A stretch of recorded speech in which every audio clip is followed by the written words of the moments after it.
I recently posted a message on my Discord server saying that I'm going back to doing game dev again as a hobby. And last time I was doing like AI videos and stuff, and I had like a really weird realization that I just thought it was kind of worth sharing. So I'm going to do that now. I recorded this video yesterday, but I was holding the phone and my hand was touching the microphone and it sounds terrible. But yesterday I was like so much more energetic to like talk about this. And today, I don't know, I just feel like I'm the most boring person in the world today. I think because I stayed up too late last night. I was eating pizza with a bunch of old ladies from a knitting group. I'm not joking. That's really that's really what I did last night. I just wanted to share a simple concept about image generation and video generation. So I was just doing like videos for myself because I made a God of War music video and it wasn't really, people weren't really into it. So I was like, all right, I kind of wanted to do another music video. I was like, I'm just going to do this for myself for fun. So I was making a music video for Majora's Mask. I generated a bunch of images and then like those images then I turned into a video with a video generator. And just like something like weird started happening to my brain. I think because I did the other music video and it was like my first time doing this. So it was like new. But then when I was working on this one and I would like have an image and then I would run it through the video generator and like it would mess up a lot. You know, I was generating the videos locally on my computer, not using the cloud. So it would take like 10 minutes for like a 5-second video. And like a lot of times the video would be all like fucked up and I'd be like, and like it wouldn't do the video the way I wanted. And so I don't know, I just had this like weird thing happen in my head. I was like, why am I generating the video when I can just look at the image and I could just imagine what it would look like if it was moving? Because it's not that hard to do that. Like just look at a picture. I don't know, I'll put a picture on the screen and just sort of like imagine in your mind like what it would look like if that image was moving. You know, to do the video generation, you write a prompt, you write what you want to happen. But you can just imagine, I don't know, a person like walking or I don't know, whatever. And then you can watch the video in your head. And so then I was like, why? Because the thing is there's no creation process. So like there's no satisfaction from like writing a prompt and then making an image move. Because there's no like creation behind it. So I was like, what's the difference between me just imagining in my head that this image is moving versus actually doing the video generation and making it move? And if you're making the video for other people, then yeah, you have a video that you can show. But like in my circumstance, I was sort of just making it for fun. But then once I realized that, it wasn't really fun anymore because I was like, why am I going through all this trouble? I can just imagine these images moving. And so that was like step one of the breakdown. My like, where I was starting to just not really enjoy it anymore. And then I started to go a bit further. So then I was like, okay, I'll just do images then. Like, it's still fun to like see Majora's Mask with like realistic graphics. And the process that I used is I actually like I played Majora's Mask and I pretended I was a photographer and I was like going around like taking screenshots of things. And then I was like putting those screenshots into an AI and saying, can you like make this image look realistic? that was like kind of interesting for a few screenshots, but then the same thing started happening. My brain started doing the same thing. So like I would have a screenshot of the game, like an actual screenshot of Majora's Mask.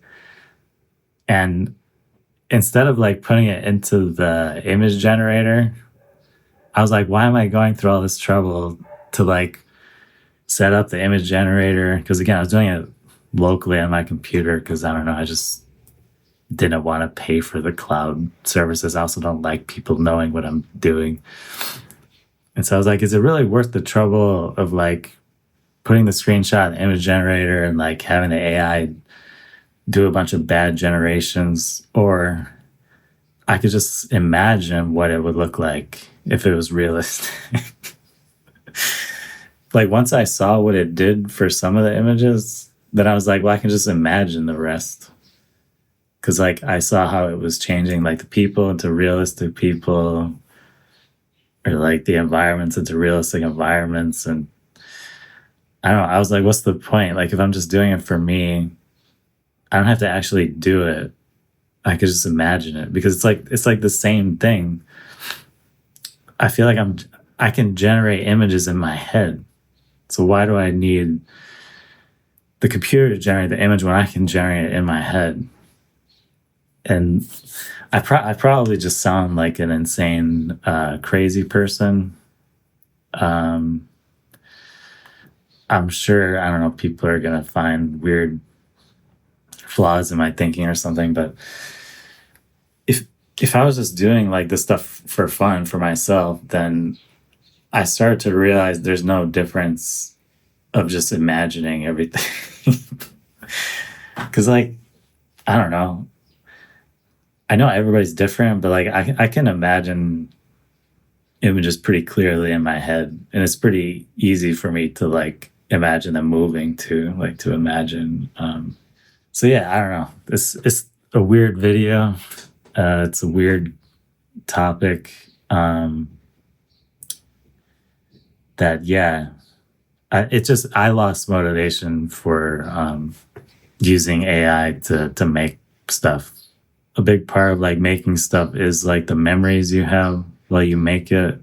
Now I just think about if I'm gonna like generate something, I'm just like, well, I can just imagine it instead. I don't know. I'm also like writing a story for I'm messing around with a story for a JRPG, and it's sort of the same. I don't know. It's like the same thing. It's like I can imagine the story like in my head, or I can have the AI do its version, but like it usually sucks. And I think AI can still be useful as a tool for stuff, but I don't personally find it like fun to use anymore for myself. I think it was just fun to try at the beginning, but I'm recording this a few days later. I'm getting sick. I feel like shit. But I just wanted to add something that I realized that's sort of related. I feel like some of my favorite gaming memories are when I played Super Nintendo RPGs. I'm sure some of that's related to nostalgia. But I think another thing that I sort of like think about when we played those types of games, like the game had a deep story and the graphics were very simple. So we had to use our imaginations a lot when we played those games.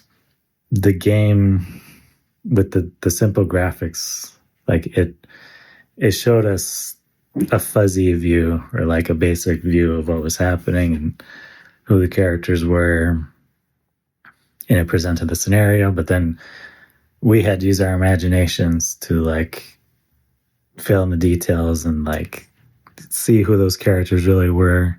And I don't know, I think when I was like doing some of the AI stuff, because like the games I was doing, I just wanted to see like what does this character look like if they were real. My favorite character probably from any RPG is Terra from Final Fantasy VI. And she was one of the first characters that I did. Like, what would this character look like if she was real? And I got like a really good image of her that I liked. And I don't, the funny thing is, I don't like what they did with her character in like the Dissidia games.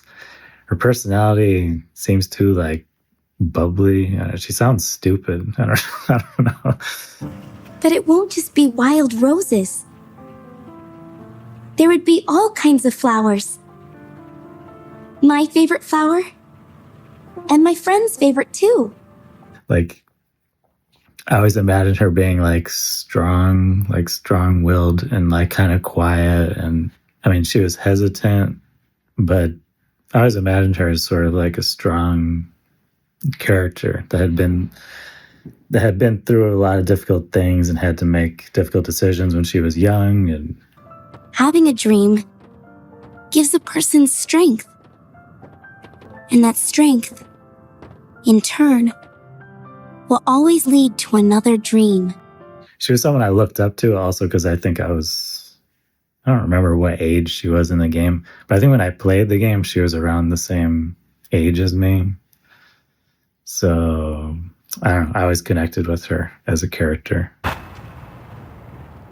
What happened? Where did you go?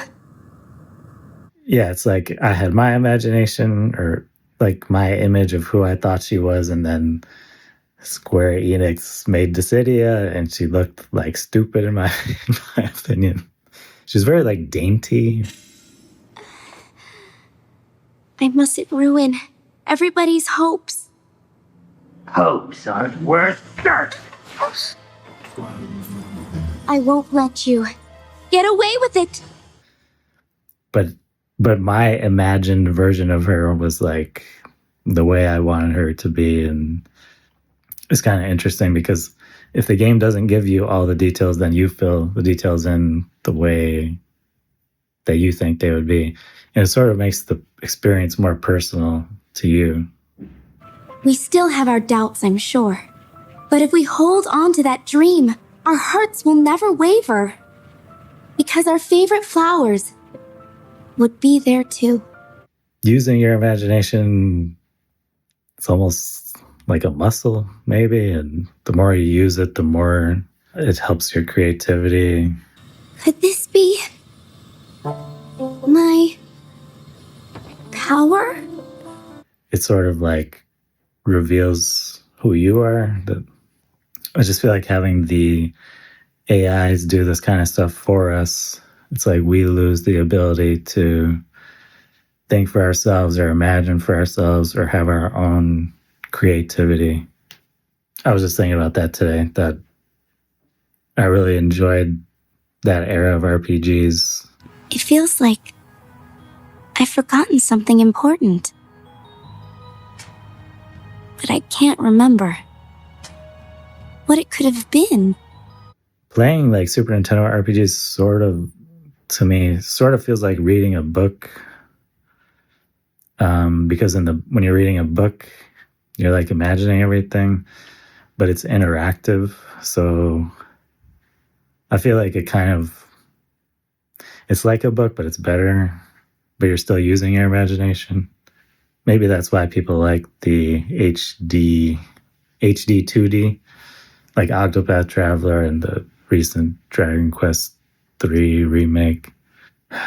It's like sort of reminiscent of those times, but it's a little bit more graphically impressive. And I do like that it has perspective because they use 3D. So you actually can like see this is a wall and this is how tall the wall is. Or like when you see a house, it's, I don't know, it looks more like real life. But I don't know, the basic 2D pixel art of the Super Nintendo era it's got something special. But I'm sure a lot of it's nostalgia. But I also wanted to quickly mention that I resumed development on Castlevania Crossover about a week ago. It's been going really good, making a lot of progress, and I'm feeling pretty good about it. My job hasn't been too intense, so I was able to sort of like rest my mind, and so I don't really have any like burnout anymore. And that like extra mental energy I'm putting into that game now, and is feeling good. It reminds me of back in the good old days when I used to work on Super Mario Crossover. And if you want to follow that, I'll post a link to the Discord. I also want to mention I renamed the channel back to Exploding Rabbit because I think I would rather embrace the past than trying to start new or try to run from the past. So, yeah, I'm going back to Exploding Rabbit. Okay, bye again.